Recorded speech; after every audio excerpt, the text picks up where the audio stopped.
Siku moja yenye jua kali jijini Dar es Salaam, Aisha alikuwa akielekea sokoni kununua mboga kwa ajili ya chakula cha usiku, pamoja na mahitaji mengine. Alipokuwa akitembea kwenye barabara za mtaa wenye pilika za watu na magari, alipita karibu na ombaomba mmoja aliyekuwa ameketi chini ya kivuli cha mti mkubwa uliokuwa kando ya barabara. Ombaomba huyo alikuwa mzee aliyejulikana kwa jina la Babu Kijakazi. Sura yake ilikuwa ya huruma, macho yake yakiwa na mwanga hafifu wa kijani uliompa sura ya mtu mkarimu. "Binti mzuri, njoo hapa," Babu Kijakazi aliita kwa sauti nyororo. Aisha alisimama, kisha akageuka kumwangalia. "Binti yangu, naomba unisaidie chochote, nisaidie tafadhali," aliomba kwa upole. Aisha alimpatia pesa huku akimtazama kwa huruma mzee yule. Mzee yule alishukuru akisema, "Asante binti yangu, Mungu akubariki." Aisha hakuwa anajua kuwa huyo ombaomba alikuwa na nia mbaya. Babu Kijakazi alikuwa akijulikana katika mitaa ya Dar es Salaam kwa uwezo wake wa kichawi wa kubeba nyota za watu na kuzigeuza kuwa laana. Siku hiyo, Aisha aliondoka akiwa hajui kuwa alikuwa ameachia nyota yake mikononi mwa mzee yule. Siku chache baada ya kukutana na Babu Kijakazi, matatizo yalianza.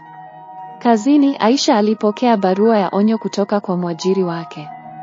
Mwajiri wake alimwambia waziwazi kuwa alikuwa akitumia muda mwingi kwa mambo ya nyumbani badala ya kazi.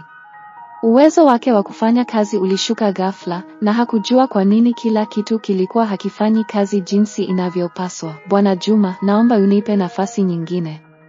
Nitabadilika," Aisha aliomba kwa unyenyekevu mbele ya mkurugenzi wake. "Umepewa nafasi nyingi sana, Aisha. Tumekuwa tukivumilia kwa muda mrefu, lakini sasa imefika mwisho.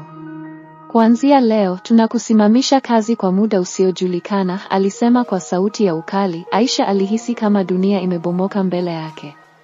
Mshahara wake ndio ulikuwa tegemeo kubwa kwa familia yake. Alipotoka ofisini siku hiyo, machozi yalimtiririka mashavuni mwake.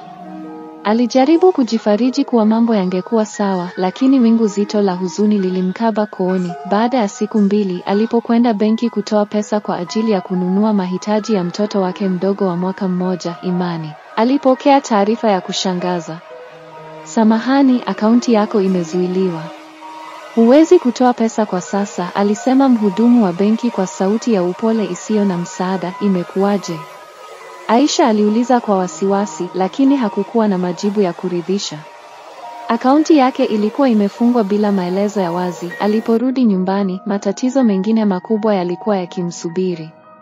Hamisi, mume wake, alikuwa ameketi kwenye kochi akiwa na uso wa hasira kali. "Aisha, lazima tuzungumze," aliongea kwa sauti yenye ukali usio wa kawaida. "Kuna nini tena Hamisi?" Aisha aliuliza kwa hofu. "Unajua nini? Imani si damu yangu. Kwa muda mrefu nimevumilia, lakini sasa siwezi tena. Nenda zako na mtoto wako, na usijaribu kuchukua chochote hapa kwangu. Ondoka mara moja," alisema Hamisi huku akimwangalia kwa chuki. Aisha alihisi miguu yake ikitetemeka.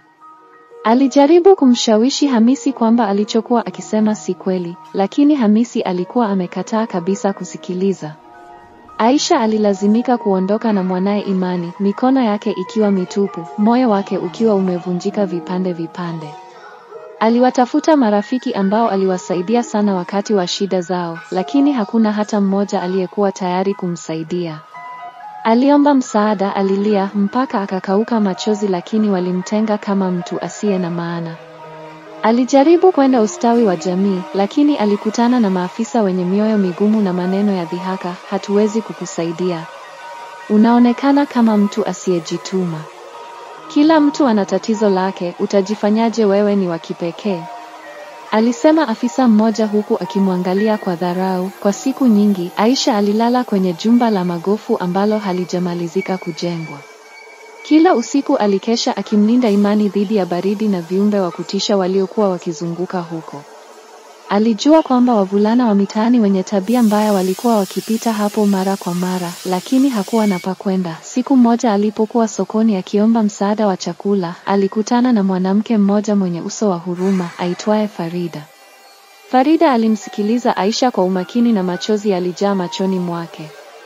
"Dada, unahitaji msaada wa kweli. Kuna nabii maarufu hapa mjini ambaye anaweza kusaidia.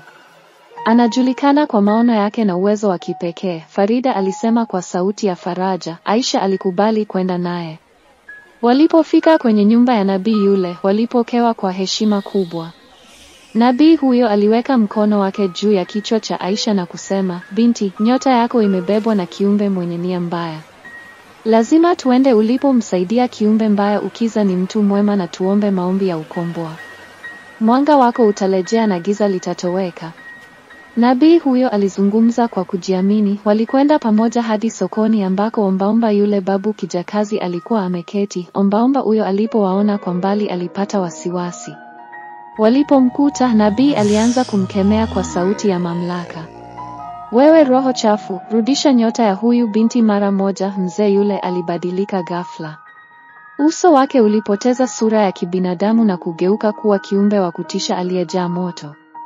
Watu waliokuwa wakishuhudia walianza kukimbia kwa hofu, lakini nabii na Aisha walisimama imara wakimkemea. Babu kijakazi alipiga mayowe na kuungua hadi kutoweka kabisa. Baada ya tukio hilo, maisha ya Aisha yalianza kurejea katika hali ya kawaida. Mume wake Hamisi alimtafuta na kumwomba msamaha kwa uongo aliodanganywa. Kazini alirudishwa na marafiki zake waliomtelekeza walimfuata wakimwomba msamaha. Aisha alisamehe wote na akaishi kwa amani. Ujumbe wake kwa dunia ulikuwa, nyota yako ni kitu chako cha thamani. Usimpe mtu yeyote nafasi yako na kuichukua.